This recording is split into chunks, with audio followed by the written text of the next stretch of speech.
Oke, kembali lagi bersama Hisbah dan ini. Kia, halo. Halo, kita ketemu lagi sama Mbak Kia. Dia ya seperti ini. Kok seperti ini? Dia adalah mahasiswi Biasa. biasa. Sama juga, saya adalah mahasiswa baru 4 tahun yang lalu. Nah, beliau adalah salah satu influencer yang alhamdulillah cukup sukses. Amin. Berapa followersnya Mas? 17.000, 17k. Centang biru. Doain. Oke. Nah, hari ini kita bakal bahas banyak tentang persoalan anak muda zaman sekarang. Wih, kayak kita udah tuanya. Aku masih muda. Kita masih anak-anak. Kita bahas tentang tentang masalah apa tadi? Apa sih yang dibutuhin anak-anak muda sekarang? Masalah apa yang sering kita hadapin dan gimana cara ngatasinnya? Terus bahwa kita juga perlu bahas nih tentang apa yang dimaksud privilege yang sering dibahas sama orang-orang. Dan yang terakhir adalah apa tadi ya kita bahas? Apa ya tadi? Oh, apa yang dimaksud good looking? Penting semuanya. Oke, langsung aja. Mbak Kia yang udah sampai ini semester akhir ya Mbak ya? Semester 6. Oh, semester 6. Belum semester 8. Alhamdulillah, semoga nggak sampai ya. Semester 7. Kayaknya sih sama. Namanya juga hidup ya. Namanya juga hidup. Insya Allah tetap cumlot lah ya. Cumlot ya? Sepertinya. Amin. Tidak. Oke, nah Mbak Kia, sebagai orang yang juga aktif di kampus, aktif di luar kampus, terus habis juga nyari tambahan-tambahan duit saku. Betul. Nah, masalah-masalah apa aja yang sering dihadapin nih? Nih, orang-orang sering ngira aku itu aktif di kampus yang aktif banget. Padahal ibaratnya gini ya, kalau aku pribadi ya, kalau satu orang misalnya itu dia mau bener-bener ada di atas di semua bidang itu nggak bisa. Ya, Kayak ibaratnya aku kuliah hukum, aku aktif di kampus pun aktifnya di UKM, nggak di bidang hukum gitu. Tapi di luar bisa dibilang aku nih karirku cukup belakangan cukup melejit gitu. Jadi tuh yang awalnya di semester 1, 2 awal-awal tuh aku masih yang IP kumlam, masih yang ditandain dosen, Mbak Kia gitu. Yang sekarang tuh enggak. Tapi sekarang itu alhamdulillahnya ya sudah bisa menghasilkan sedikit-sedikit tambahan orang tua. Sebenarnya orang tua masih mampu ya, cuman ya emang mikirnya itu ke depannya sepertinya saya ini perlu untuk membranding diri saya, untuk mencari relasi yang ibaratnya nggak di situ-situ aja. I see. Bener banget, karena sepengalamanku ya ada hal-hal yang menurutku sendiri itu perlu untuk dipersiapkan sebelum sampai lulus. Nah, kurang lebih tuh aku ngelis tuh waktu itu. Aku nyesel banget kenapa nggak melakukan itu. Yang pertama tuh masalah mindset gitu. Gimana kembangin growth mindset itu gitu. Nah, yang kedua adalah mengabaikan tentang pentingnya keterampilan berbahasa asing. Kayak ya nggak sih? Nah, untungnya kita di UKM yang sama, Mujadid. UKM bahasa Arab Al-Mujadid. Toban Mumtaz. Nah, pentingnya bahasa Arab, bahasa asing gitu. Tak Inggris, tak Arab dan sebagainya gitu. Nah, yang ketiga itu nyeselnya nggak mikir tentang branding diri. Dengan kata lain yang paling mudah kan untuk branding diri ngelola media sosial ya. Nah, itu aku nggak mikirin ke sana tuh. Semua isi IG ku serampangan apa aja aku posting dan lain sebagainya gitu. Terus juga nggak mikirin kalau TikTok juga trafficnya mudah banget ternyata gitu dan sebagainya. Nah, dan yang terakhir nggak punya karya. Nah, bahasannya tuh karya itu nggak cuman kayak begini-begini buku dan sebagainya. Tapi hal-hal yang membuat apa yang menjadi kita idein, kita pikir, kita ide dan sebagainya itu tuh terrealisasi gitu. Nah, salah satunya nih mbaknya nih berkarya dan berkarir. Oh, nggak tahu karyaku apa. Putri Jap. Oh, itu karya ya. Iya, okay. Itu salah satu karya. Inspiring. Iya, semoga. Nah, itu seenggaknya ada 4 itu. Tapi untuk menghadapi kendala-kendala itu apa sih? Gimana sih? Kiat-kiat kendala apa? Aku tuh hidupnya let it flow aja. I Kayak see. semuanya aku cobain. Aku tuh masuk ke dunia modeling sama influencer juga kepleset. Kayak dulu tuh aku pengen jadi aktivis, aku pengen nulis kayak Kak Hisba. Aku terus menulis ya, aku kirim ke Kak Hisba, ingat gak? Terus aku pikir kayak, ini bukan aku banget nih, gak bisa. Terus tuh, alhamdulillah, itu aku agak laki anaknya. I see. Kayak- Pramuka. Yes, anak pramuka banget. Aku anak Jamnas guys, 2016. Terus akhirnya udah kepleset aja putri hijab. Terus kayak awalnya aku ngerasa aku salah tempat di sini, ini bukan tempatku. Ini mah aku gaya kayak preman masa di sini ya. Gak bisa makeup. Terus ya udah lama-lama tetap ku jalanin. Ternyata asik. Ya udah asik menghasilkan. I see. Nah, terus jadi kayak bakal menjadi orang yang apa ya, stay positif. Enggak juga, sebenarnya aku ya udah jalanin aja hidup. Maksudnya aku tuh bukan orang yang terlalu memikirkan Punya sesuatu. istilahnya ada nggak kayak ambisius kayak biasanya kalau dulu ya waktu aku masih maba tuh, kan aku pertama kali ikut lomba tuh debat bahasa Arab kan. Yes. Nah, debat bahasa Arab tuh aku berasa banget. Waktu awal kalah itu nggak kerasa, tapi pas sudah pengumuman ngelihat orang yang ngalahin kita di atas panggung tuh kayak Kok dia yang menang? lihat aja tahun depan. Iya sih. Punya nggak ambisi kayak gitu? Aku sempat menjadi orang yang sangat ambisius ketika aku sangat menginginkan masuk ke UGM. Wow. Sampai aku tahun kedua di UM itu masih coba ke UGM. Tapi setelah itu kayaknya aku mikir kayak, oh ya udah rezeki nggak di sini. Aku coba, aku doa, aku ikhtiar. Sekali ikhtiar, 2 kali ikhtiar, nggak dapat itu ya udah. Jadi sampai sekarang pun mindset itu kebawa. Iya. Kayak aku putri hijab ini kan, ya udah jalanin aja, lolos nggak lolos ya udah pengalaman. Nggak lolos pengalaman. Kalau aku menang alhamdulillah. Misal aku lomba nih, Kitoba atau Qiraatul Akbar atau apa gitu. Iya. Aku menang alhamdulillah, aku nggak menang, orang yang menang tadi atau lawan-lawanku ini bakalan ku jadiin bahan evaluasiku. Kita kan nggak bisa nih ya, misalnya kita berpikir oh jurinya tuh Subjektif. Iya. Masa kita nggak bisa. jurinya tidur? Iya. Nggak mungkin kan kita kayak gitu kan? Iya, jadi ya mungkin aku sudah baik, tapi ada yang lebih baik. Gitu. Stay positif saja kawan-kawan. Masya Allah. Santuy. Nice. Jadi kalau kayak gitu di kita juga nggak beban. Jadi ketika kita nggak menang pun, kita kalah pun kayak, oh ya udah, berarti emang dia lebih baik. Caranya dia bisa kita ATM, amati, tiru, modifikasi. Yes. Tapi ambisi tetap penting. Ambisi penting. Jadi misal gini, aku mau ikut sesuatu lomba nih, yang pendaftarannya kita harus upload Twibbon. Iya. Itu aku paling anti itu begitu ya. Jangankan lomba, KKN pun harus Twibbon. Oh aku enggak. Oh, enggak. Aku tidak ada Twibbon. Cuman ya sebagai orang yang ibaratnya nggak suka orang lain itu tahu, kecuali orang-orang terdekat yang aku kasih tahu untuk aku mau ikut ini. Jadi tuh aku strateginya tuh kayak gini. Aku daftarnya H-1. Uploadnya H-1, cuman segala berkas, segala persyaratan tuh aku siapin dari 2 minggu sebelumnya, dari ini sebelumnya gitu. Jadi ambisius boleh, cuman di depan orang tuh harus keep santuy. Udah ngerjain belum? Nah, ya. Cuman kalau di waktu ujian ditanya belum, udah belajar belum, aku jawab belum, itu beneran belum. Itu beneran males. Iya. I see. Tapi sampai berada di posisi ini gitu. Orang-orang sering mempersoalkan tentang kita tuh semua bisa nih dari nol gitu, kayak minimal bener-bener nol. Dan menurutmu kamu sepakat gak kayak dengan? Enggak. Apakah ada faktor lain yang membantu kamu untuk bisa sampai di sini? Gitu? Ada dong. Wow, apa itu? Duit. Karena gini, aku bisa naik ya, bisa sampai detik itu tuh ibaratnya kurang lebih karena putri hijab. Ini di luar dari watak karakterku segala macam yang udah aku bentuk dari aku umur 13 tahun by the way. Aku sekarang udah 20 tahun.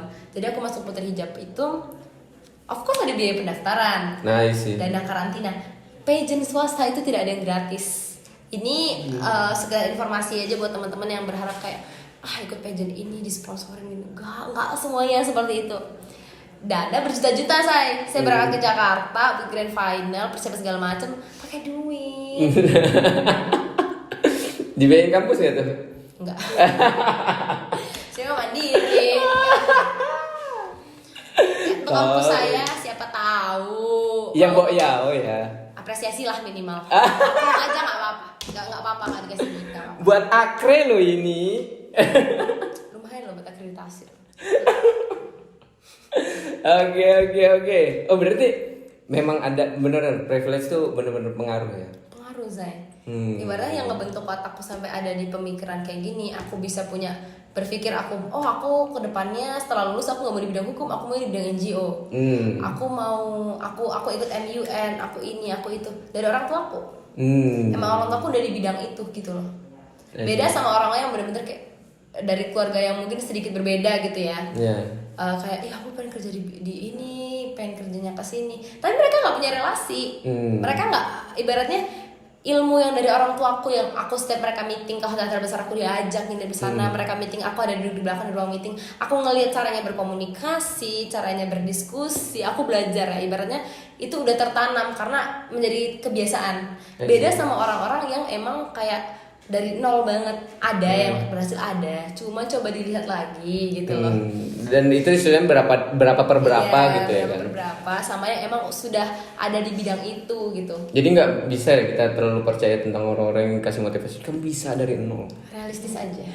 Iya. I see. Tapi ya tetap semangat guys. Berambisi boleh, cuman harus realistis.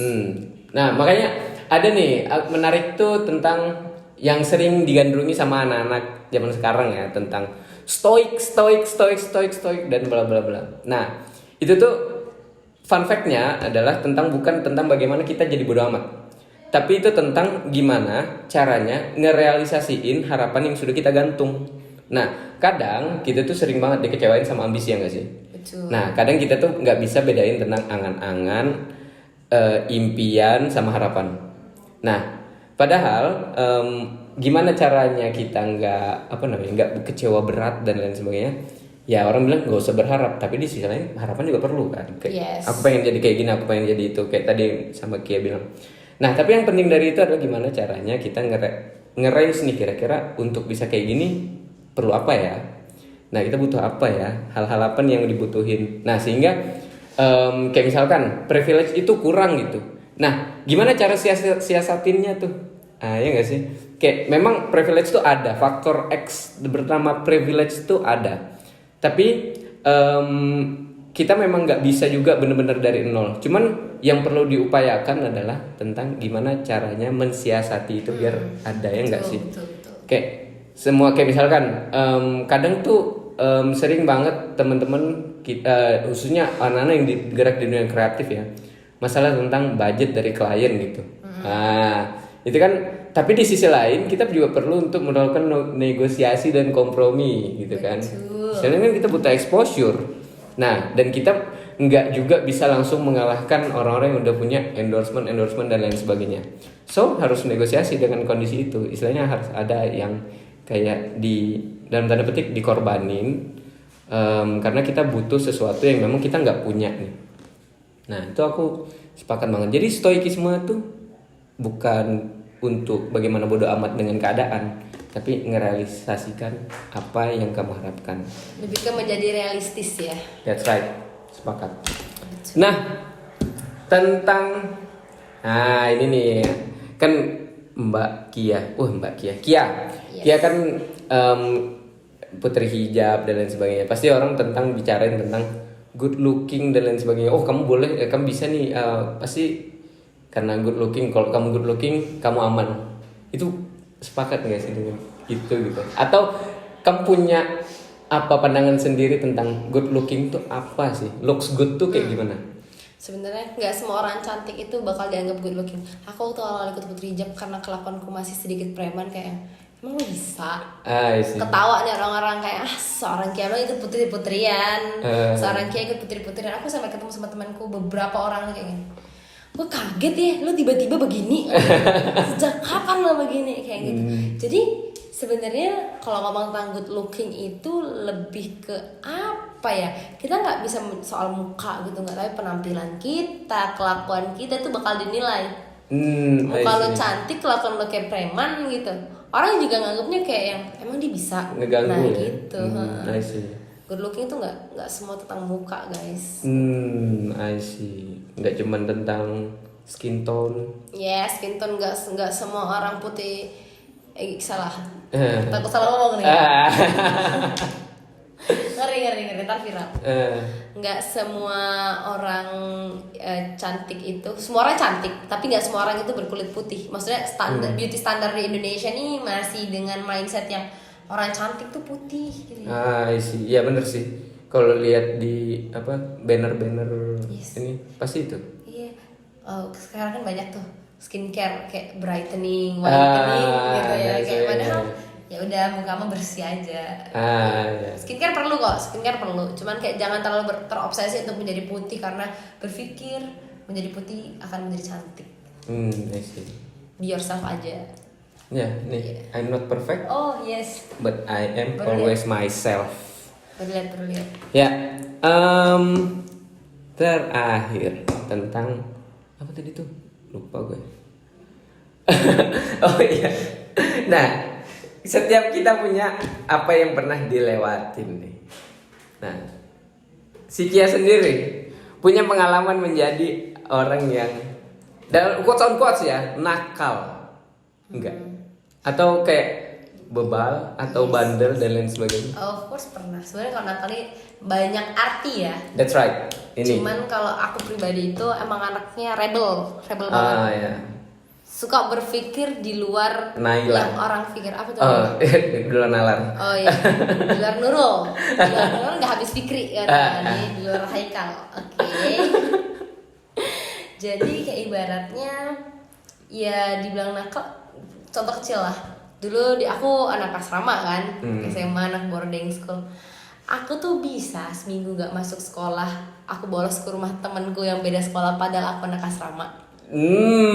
Aku bisa buat tulisan di depan kamarku, tulisannya pakai bahasa Jawa ngoko, which is itu bahasa Jawa yang gak asal kayak ustazah ini nggak boleh masuk. Kamu kok jadi ustazah kayak gini sih? Karena si ustazah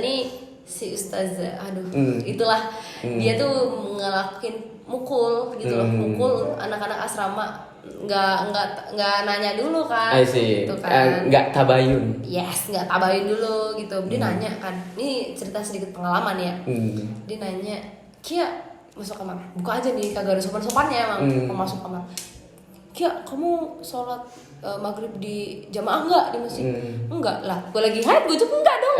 Dia belum dengar apa-apa langsung kepala gue langsung dipukul tuh waktu itu. Kesel dong. Sampai ada di tingkatku tuh depan kamar ngotok-ngotok nangis gini. Mbak, kakek tuh udah biru-biru dipukulin. Sedangkan sistem asrama di asramaku itu selama aku kelas 1 kelas 2 itu enggak ada yang kayak gitu. Nice. Dan dia ustazah baru. Nah, jadi aku suka ngelawan kayak gitu, apalagi dia sampai ngefitnah aku di adik-adik tingkatku, dan ada di tingkatku nih ngadu gitu kan. Masa iya orang sakit udah cek dokter masih di, kalau kata orang itu di paido masih dia nggak percaya. Aku di ruang dokter sampai aku opnam. Sampai aku tuh bahkan dianterin sama pengasuh asrama, masa dia nggak percaya gitu loh. Ya aku masih ngerebel dong, nakal mungkin kayak gitu. Nakal lain mungkin ya bolos. Penakalan kayak gimana? Tapi menurutmu hal itu gimana ya maksudnya? Kayak menjadi sisi positif nggak pada ujungnya? Maksudnya kan orang bilang nggak apa-apa nakal sekarang, yang penting nanti depannya udah sukses juga gitu dan sebagainya gitu. Orang kayak sekarang orang itu kayak menjauhi melihat bahwa bentuk kenakalan remaja itu kayak hal yang bener-bener negatif, bukan kenakalan remaja yang kayak ini ya staycation, FWB dan lain sebagainya. Maksudnya tuh ya kayak gitu, kayak bolos, kayak cari gimana celahnya ngelawan sistem dan lain sebagainya, rebel kayak gitulah. Nah menurut kalau aku juga kayak gitu. Kalau dulu boarding school tiap malam, ini semoga ini nggak ketahuan sama abah ya. Mohon maaf ini malam saya pergi ke warnet, bah. Dan ini baru saat ini saya bilang. Kita juga sering kok. Malam jam 9, jam 12. Dek, bukan jendela. Kami ke warnet. Bayarnya 10.000 buat main 3 jam sampai subuh.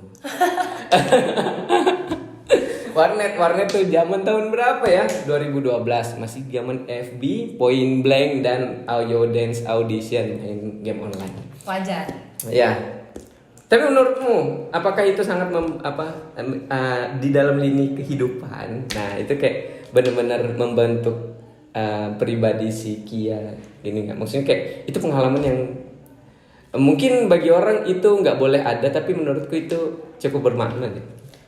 Kalau kataku sesekali ngelawan tuh butuh ya. I see. Untuk meningkatkan ibaratnya biar gak ditindas terus atau sampai sekarang pun seandainya aku masih ditindas, aku bakal ngelawan. Cuman ngelawanku sekarang ini mungkin udah lebih bisa difilter ya. Dengan kayak coba diem dulu. Udah ngelunjak baru gas aja. Nggak apa-apa gitu mah, orang-orang begitu butuh pelajaran. Oke.